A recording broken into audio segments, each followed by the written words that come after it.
favor? Eita, vem aqui, por favor, não é assim não, ó. Tá Tem bom? como você passar meu cabelo no seu cartão? Mas por quê? Porque o meu cartão não passou e o seu não tem limite, eu preciso disso. O meu não tem limite. E você quer passar o meu cartão se o meu não tem limite? Não tem. Não seria o seu que não tem limite? Nos dois. É nos dois? Porque Como? o meu também não tinha. Ah, então. E Eu tem tô limite? precisando de dinheiro.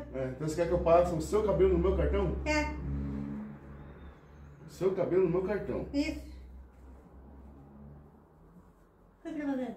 Passando o seu cabelo no meu cartão. Não é isso, que tá bagunçando meu cabelo, eu acabei de lavar. Você falou que ia passar o seu Aí, cabelo no meu bagunçou cartão. tudo.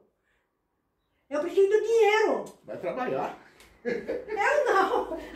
Eu não, você trabalha para minhas contas. Vai trabalhar, mulher. Eu não.